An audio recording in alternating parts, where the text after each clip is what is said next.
Nah hujan, plak langsung hujan. Berarti di bawah becek atau kada? Becek kan? Dan becek tersebut itu akan mengurangi keberadaan oksigen di bagian perakaran.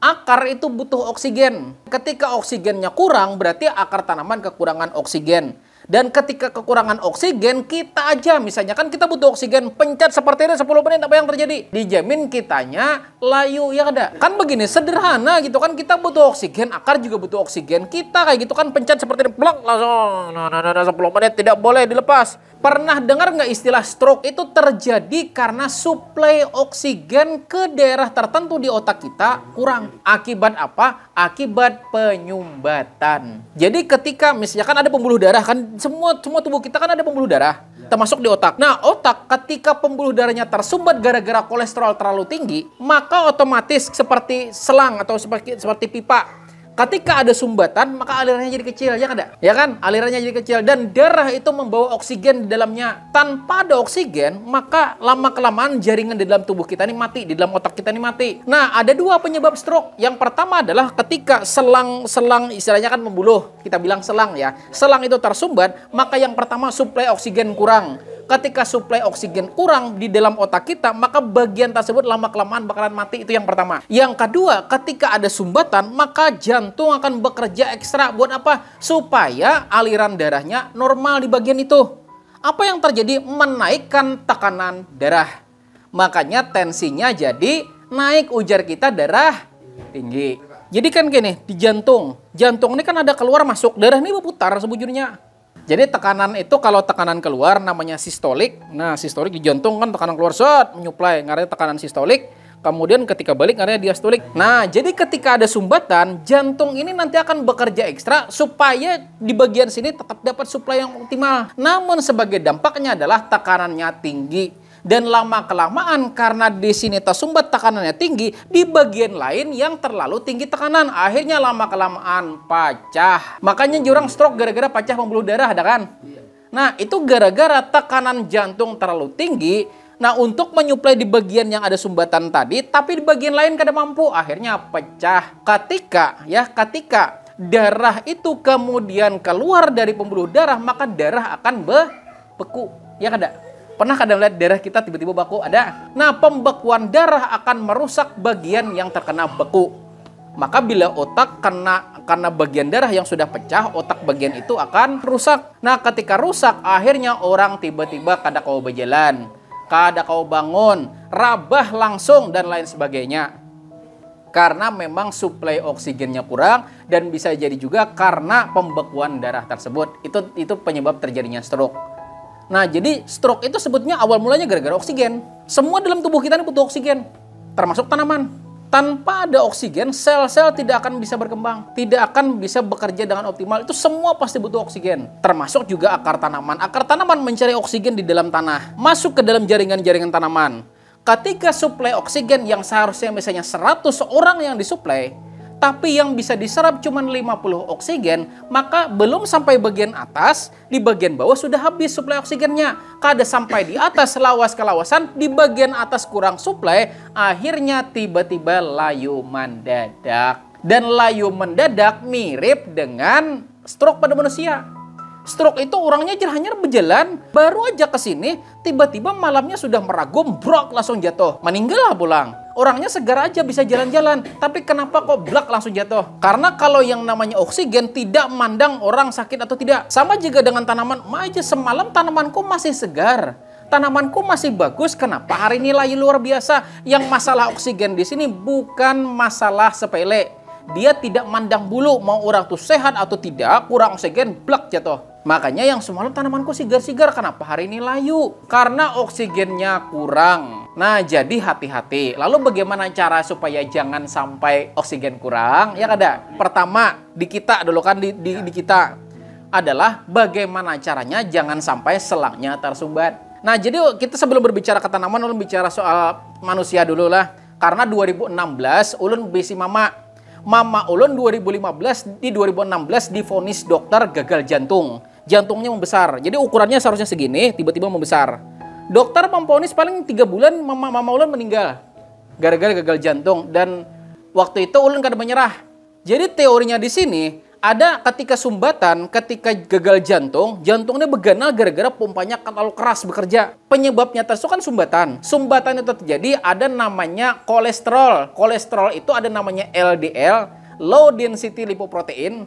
Dan kemudian ada namanya HDL, high density lipoprotein. Nah, namanya nyumbat itu LDL. Siapa yang bisa membersihi namanya HDL? Itu aja. Berarti harus perbanyak HDL daripada LDL. LDL diproduksi dari mana? Dari makanan berminyak, santan-santan dan lain sebagainya. HDL diproduksi dengan tanaman-tanaman yang tinggi akan HDL. Apa itu? Susu kedelai. Kemudian gandum utuh. Nah, jadi apa yang ulun usahakan? Ulun usahakan pertama ulun menyuruh mama ulun tuh minum rutin susu kedelai. Jadi cara bikin susu kedelai, pian ambil kedelai, kemudian kita giling, langsung kita giling. Nah, kita blender lah istilahnya, tambah dengan air. Nah, setelah di blender tersebut kemudian kita peras. Sama seperti bikin tahu. Ada yang pernah bikin tahu? Nah, setelah itu kita peras, bakal keluar nanti air yang putih-putih seperti susu. Nah, air tersebut kemudian kita lakukan perebusan. Nah, itu bakalan jadi namanya susu kedelai. Dan itu rutin diminum ibu saya. Alhamdulillah sampai hari ini real. Itu mama ulun masih hidup, Pak. 2016 gagal jantung dan buktinya ada. Nah, lalu juga ulun kan kada menyerah sampai saat itu. Ulun tahu cara membersihkannya ini kan dengan cara memperbanyak HDL. Ya kan, memperbanyak HDL, high density lipoprotein. Itu bisa membersihkan LDL, low density lipoprotein, bisa bersih. Artinya kan sumbatan lancar. Tinggal masalah jantungnya ganal. Ya kan, jantung besar itu disebabkan karena darahnya terlalu kental. Nah, butuh pengencer darah alami apa? Namanya enzim lumbrokinase. Di mana dapat enzim lumbrokinase? Dari cacing tanah. Nah, kan pertama kita ambil cacing, kemudian cacingnya kan kemudian kita buang isi parutnya, jangan cacing dia dipanggil dulu, kemudian buang isi parutnya, ambil kulitnya, hanya dijamur. Nah, setelah dijamur, karena hanya digiling pakai gilingan tepung, ada kan gilingan tepung tuh, kalau nang halus, yang kecil. Nah, setelah jadi bubukan, jadi rabuk, baru kita masukkan dalam kapsul. Nah, diminumi ke mama, maka darah yang tadinya kental, jadinya beku, kental, itu lama-kelamaan mengencer. Nah, ketika sudah encer, maka jantung lama-kelamaan tidak kerja ekstra lagi. Nah, lalu bagaimana dengan tanaman? Ya ada. Kan masalah soal oksigen tadi sama juga dengan tanaman. Ketika sudah tahu masalah utamanya adalah kekurangan oksigen, maka kita mesti menyediakan suatu bahan yang tinggi akan oksigennya. Apa namanya? Hidrogen peroksida. H2O2. Yang namanya air itu rumus kimianya H2O. Sementara hidrogen peroksida itu H2O2. Lebihan oksigennya. Jadi ketika terjadi reaksi, maka akan terpisah antara air dan juga oksigen. Nah, oksigen ini adalah langkah cepat untuk tanaman kita yang kekurangan oksigen. Maka ketika kita kocor hidrogen peroksida, silakan pian boleh dibeli di online, ada yang 50%, ulun sarankan belinya. Jadi hidrogen peroksida 50%. Ambil saja dengan dosis 1,5 sendok makan per tangkinya atau sekitar 0,5 ml per liter air. Sampai 1 ml per liter air, silakan kocorkan pakai tangki semprotan yang kita buka nozzle-nya. Kita kocorkan bagian perakaran. Maka tanaman akan mendapatkan suplai oksigen tambahan dari hidrogen peroksida yang melepaskan oksigen. Maka besoknya itu biasanya tanaman kita segar kembali. Karena meskipun Anda beri fungisida, meskipun Anda beri obat apapun, tidak akan bisa terserap karena penyakitnya lain. Masalah utamanya adalah kekurangan oksigen, maka perbanyak dulu atau berikan dulu oksigennya melalui satu bahan namanya hidrogen peroksida. Yang ulun sarankan jangan yang 3% karena di online ada yang 3%. Sebaiknya belilah yang 50% dan ambil dosis 0,5 sampai 1 mili per liternya. Karena kalau Anda belikan kabriotop kada bakal mampu. Anda berikan amisartop juga tidak akan mampu. Karena permasalahan adalah permasalahan kekurangan oksigen, maka caranya adalah memperbanyak oksigennya. Hidrogen peroksida. Nah, disitulah. Jadi pian-pian setelah tahu di sini, persiapkan bahan tersebut supaya kita punya peluru untuk mengatasi permasalahan kekurangan oksigen tersebut. Inti dari pertemuan kita hari ini adalah jangan sampai kita salah dalam aplikasi pestisida. Jangan salah kita aplikasi fungisida karena itu mahal sekali. Jenis fungisida itu tidak ada yang murah, Pak. Kalau insek masih ada yang 20-an. Fungisida susah dicari.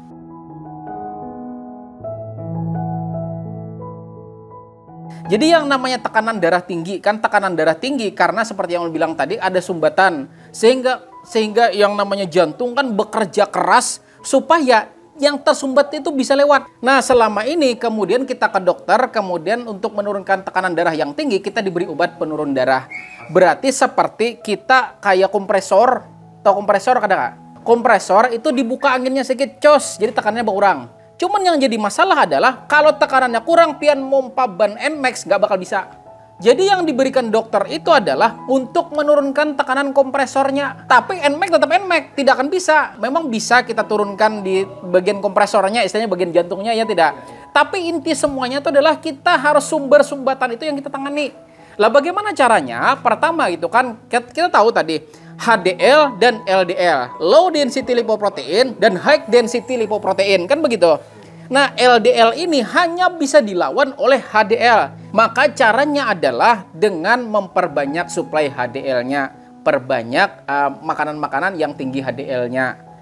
Misalnya susu kedelai itu perbanyak HDL. Kemudian yang omega 3 juga mengandung minyak ikan. Ada kan minyak hati ikan atau minyak ikan itu juga tinggi HDL. Minyak biji bunga matahari. Kemudian pian makan kuaci waluh. Nah itu juga tinggi HDL. Tapi itu kuaci waluh itu tinggi HDL dengan syarat kuacinya jangan diberi uyah. Jangan diberi garam, tuh sama aja. Jadi pian misalnya kan ada waluh, biji waluh itu dibikin kuaci. Cuman jangan diberi garam. Ini kadang maulah kuaci diberi garam. Nah itu jangan gitu kan. Anda silakan Anda makan kuacinya aja. Tapi anunya jangan pakai garam. Lalu ada lagi cara yang kedua. Kan tadi selain dari melawan menggunakan HDL, yang kedua dengan memperbanyak mengeluarkan keringat. Cuman syaratnya yang paling penting adalah yang namanya keringat pasti bakal mengeluarkan air ya tidak. Berarti kita tahu bahwa kita pengen mengeluarkan air. Maka kita juga harus memperbanyak minum air putih. Minum air putih kurang dan kebanyakan gula itu masuk ke dalam tubuh ya. Ulun bicara soal kesehatan karena ulun belajar juga soal ini. Gula masuk ke dalam tubuh. Tubuh ini akan mengeluarkan zat namanya insulin buat menetralkan kelebihan gula tersebut. Namun kebanyakannya itu pasti bakalan lapas kayak pian misalnya kekanakan banyak banget misalkan atau ternak sapi banyak banget. Pian anuakan yang satu orang petani itu mengelola 100 ekor sapi. Itu pasti bakalan ada sapi yang tembus keluar ya ada. Nah, sama juga dengan gula darah. Gula kita kurang minum air putih, maka maka insulin ada yang tembus. Sehingga menyebabkan suplai air putihnya kurang. Jadi pelarutnya kurang. Tubuh kita ini 70-80% itu butuh air putih. Nah, jadi caranya tadi kan pian kan mulanya kan petani-petani itu pasti berkeringat. Cuman yang jadi masalah adalah sumber airnya air yang ada gulanya. Boleh silakan minum air gula boleh silakan. Tapi jangan sampai kelupaan bahwa kita membutuhkan setidaknya 2 liter air setiap hari yang putih. Ulun sampai saat ini tekanan darah ulun tuh paling tinggi 130. Dan gula darah ulun paling tinggi 130. Nah, pokoknya pian ulun setiap 6 bulan sekali untuk pasti kontrol ke laboratorium di Permata. Ada kan di Permata di Brebes. Lab Permata soal kontrol di sana. Setelah kontrol, alhamdulillah gula darah tidak pernah lebih dari 130-150. Yang sedikit kan kayak gula darah, kolesterol dan asam urat itu sekitar 70 ribuan. Tapi ulun lengkap sama ginjalnya, kan sama batu marin dan lain sebagainya. Ulun biasanya kontrol juga. Ada kan ada batu marin, bilangnya batu marin ya, soal batu marin kan atau batu ginjal. Batu ginjal tuh gara-gara kebanyakan oksalat ngarannya. Oksalat itu kan kayak ini ginjal. Kan bukan dari soal kesehatan, gak ada apa lah. Ini ngarannya PPL dokter. Ginjal ini setiap hari itu menyaring darah. Di dalam darah kita tuh sebetulnya ada kalium, ada magnesium, ada nitrogen dan lain sebagainya, sama unsur hara. Cuman ketika jumlahnya berlebih, maka dia akan menyaring yang kelebihan tadi. Kayak contoh kelebihan natrium atau kelebihan kalium. Misalnya kebutuhannya nih kita anggap kebutuhannya cuma 2. Yang masuk ke dalam tubuh 4, maka 2 yang disaring, plak langsung disaring. Bagaimana dia disaring? Kan di dalam ginjal itu ada kayak bulu-bulu tertentu lah. Nah, bulu-bulu tersebut yang akan menyaring. Yang seharusnya kalium diambil 2, yang 2-nya disimpan di dalam ginjal. Kemudian ketika ada air putih, kemudian air putih yang membantu dia turun ke dalam kantung kemih. Makanya di sini juga dengan memperbanyak air putih, maka kita yang tertinggal di dalam ginjal tadi kemudian diluruhkan pakai air putih. Namun di dalam situ juga bukan cuma unsur hara tadi, tapi ada juga namanya oksalat. Oksalat itu biasanya kebanyakannya ada di bayam, ada di kacang-kacangan, dan lain sebagainya yang terlalu banyak, yang memang kurang air putihnya. Jadi pian kalau makan kacang dan segala macam kurang air putih, itu akan menyebabkan penumpukan oksalat. Nah, oksalat semakin banyak di dalam ginjal kita, maka akan menumpuk menjadi namanya batu ginjal. Nah, maka sebetulnya kalau kita aja minum air putih yang banyak, maka oksalatnya bakalan luruh. Nah, jadi cara sebenarnya dengan minum air putih adalah mengurangi oksalat di dalam ginjal kita sehingga tidak terjadi penumpukan atau sumbatan yang disebut dengan batu ginjal. Nah, kemudian yang kedua, minum susu. Susu juga akan akan mengikat. Makanya kan ulun biasanya bilang kalsium lah. Kalsium itu bisa mengikat unsur hara. Jadi oksalat bila ketemu dengan kalsium ya, oksalat ketemu dengan kalsium, maka dia akan menghasilkan namanya kalsium oksalat. Ulun ini sebujurnya mempelajari soal kesehatan ini kada sengaja, karena memang ulun mama pernah kejadian seperti itu. Kan ulun harus belajar, Pak. Sama lah ulun menemukan enzim lumbrokinase ngarannya dari cacing tadi. Itu dari mana? Di obat di Indonesia belum ada 2016 yang memang ada kandungan lumbrokinase. Dan orang kadada belum anjuran medis yang pakai itu di Indonesia. Tapi waktu 2016 karena ulun katuju membaca penelitian, Mbak lah, ada sebuah jurnal yang mengatakan bahwa darah itu bisa encer menggunakan suatu enzim namanya lumbrokinase. Ulun cari apa gerang lumbrokinase di sini? Oh, ternyata dari cacing. Udah kita gunakan cacing, ternyata betul bisa encer darah. Nah, jadi cacing di sana. Cuman kalau memang pian mau yang lebih instan lagi, cari kapsul cacing langsung. Cuman setelah ulun mempelajari, setelah ulun tahu, ulun ini kada mau lah berbicara dari internet, kada. Ulun harus dari jurnal, Pak, dari penelitian. Jadi ulun minta maaf lah hitungannya nih hari ini jadi lewat. Cuman kan di sini kembali lagi ke soal pian, kan kita diberi dokter obat penurun darah, kan kayak itu. Intinya kalau bagaimanapun kalau Nmax itu bilanya kompresor kada kuat, kada bakalan kawa. Karena Nmax itu butuh tekanan 25 PSI ngarannya. Nah, tekanan itu kayak inilah prinsip tekanan. Tekanan itu akan siapa yang kuat dia akan menekan. Siapa yang kuat dia akan menekan. Misalnya kita menggunakan kompresor, di tekanan kompresor cuma 25 PSI.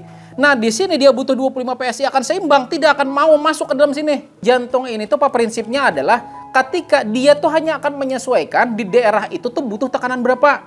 Oh, ketika terjadi sumbatan, oh di sana kan memang ada pos penjaganya. Oh, aku nih di sini butuh 180, maka jantung ini akan naik ke 180 supaya kau menembus di bagian yang tersumbat itu.